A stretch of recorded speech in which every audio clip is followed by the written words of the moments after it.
Dan Illman, Mike Beer, race number 9 at Keeneland on Saturday is the weekend's two-turn prep for the Breeders' Cup Juvenile. Of course, the Champagne, a one-turn mile, is at Belmont, but the Claiborne Breeders' Futurity is at 1 1/16 around 2 turns. Nice field, talented horses. Remember to check out the Keeneland Clock Report provided by Mike Welsh and his team of astute morning workout analysts. You'll see how these 2-year-olds are heading into the Claiborne Breeders' Futurity. Learn more at drf.com/Keeneland. Here's the field for the Breeders' Futurity. You've got so many talented maiden winners in here, like the number 1 Tap It to Win, who won at Saratoga, the expensive purchase, the 3 Life on the Road for Steve Asmussen, Aja Weed, Game Son of Curlin, trained by Kieran McLaughlin, and your morning line favorite, the $600,000 2-year-old in training purchase, Governor Morris. He's trained by some guy named Pletcher. Let's see what the Timeform US Pace Projector has to say. And with stretch-out sprinters and 2-year-olds, it's always kind of tough to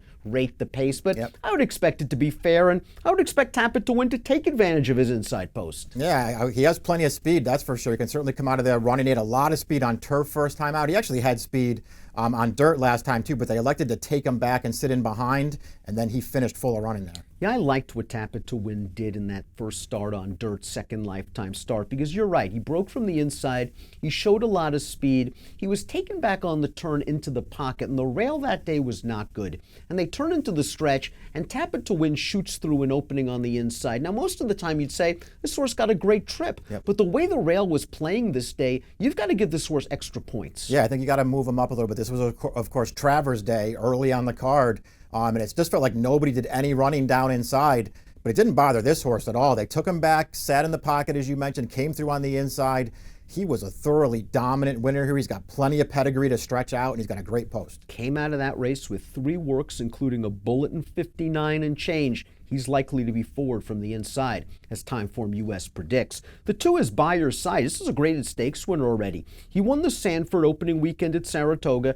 Didn't think that was the greatest Sanford in the world, but he got up close to the pace and won it. And in the hopeful, if you just simply want to say he didn't like a sloppy track, fine. He has been working very fast at Keeneland for the good trainer Eddie Keneally. This is a pretty nice 2-year-old. He's a little bit underrated. He won each of his first 2 starts. He beat Basin on debut, and Basin, of course, came back to win that hopeful. This horse caught the wet track, never really could get involved that day.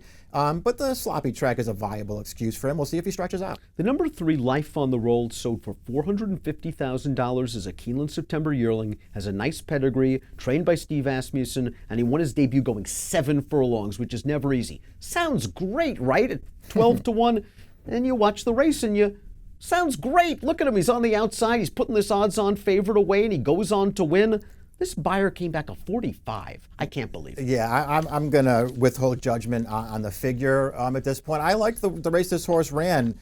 He had speed from the start without sending for it. He just had like natural speed. He looked comfortable rating when that 4-5 favorite made the front. And then he ran right by that horse in the stretch. I understand they didn't come home that fast. It's not like he finished with any kind of authority in there, but I still thought he ran well, and he's bred to stretch out. King Theo, the number 4, splashed home to win at 7 furlongs at Gulfstream Park. Got a solid 70 buyer speed figure, and he won with ease. Here he is right now. He's already taken complete control of this thing, and it's off to the races. He has yet to set foot on a fast track, but he's a likable looking son of More Than Ready. I like the way he's striding out in this race, but this is a big step up in class. He's going to try 2 turns, better horses, and fast going, hopefully. Yeah, he's going to hopefully catch a fast track this time. It's interesting because on his debut, he caught a sloppy track as well. I didn't think he ran that well that day, but he certainly improved in his second start. Another horse who has to prove that he can go long. Enforceable, isn't this the Mohaymen pedigree? That big, gigantic pedigree of good horses that can go a distance of ground. And Enforceable won that one race they have at Saratoga every year for 2-year-olds going 1 1/8. We'll watch that race right now. Newly blinkered for this race, and he just had the stamina to get it done. This 1 1/8 race at Saratoga, he's produced some good horses. I think Commissioner won this race. I think No Rumbago, who ended up winning the Brooklyn, won this race. So it's produced some talented horses. I'm just not sure if a 1 1/8 win here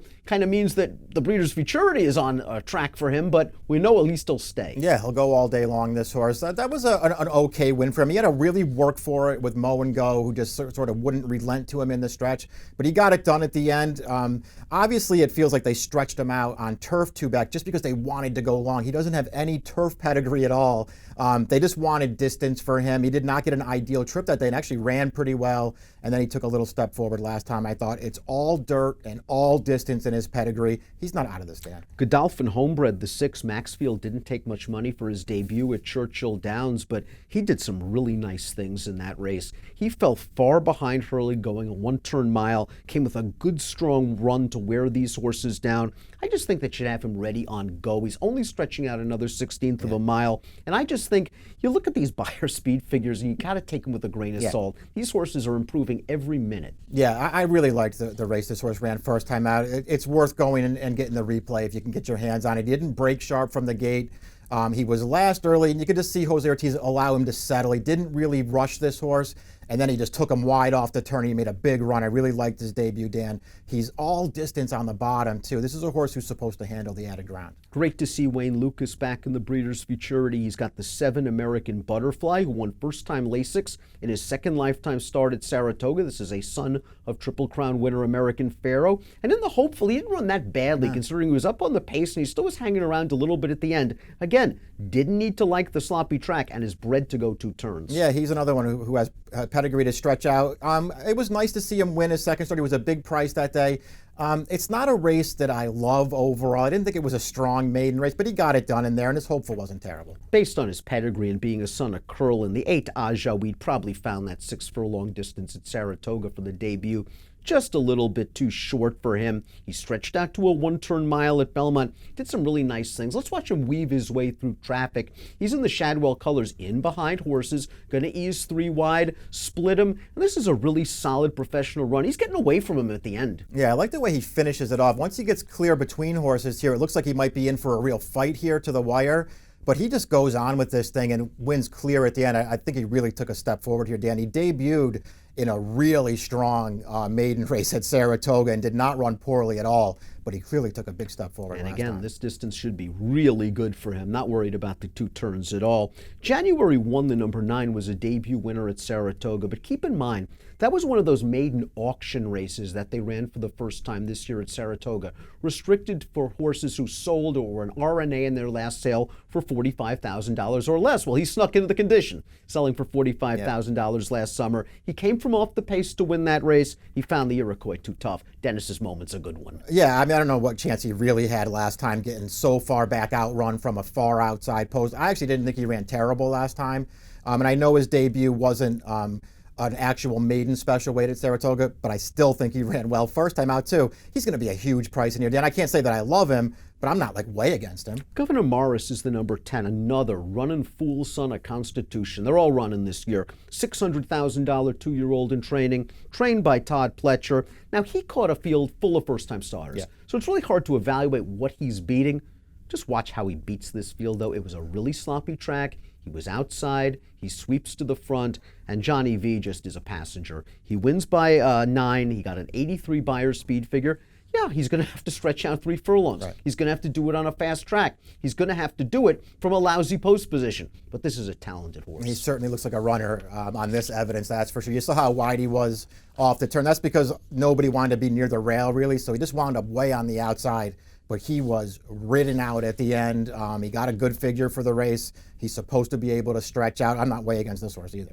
Top picks time for the Grade 1 Breeders Futurity. I liked what I saw from Tappet to Win's last race. Down on that deep and tiring rail on Travers Day. He shot on through, got it done with a fig, draws a comfy inside post position here. Tyler Gaffleone's going to have him on or near the lead with a chance. Going to have to stretch out 2.5 furlongs. Has the pedigree to do so. I went 110.89. You're going for the price play. If this pace heats up, here comes Maxfield. Yeah, I liked his debut. I think a lot of different horses can win this race, so I didn't really want to take a short price on anybody. I'll hope Maxfield gets a trip this time. I went 6-1, 3-8. It's the Grade 1 Breeders Futurity, the Claiborne Breeders Futurity. Race number 9 at Keeneland on Saturday. Approximate post, 5:39 Eastern. Good luck.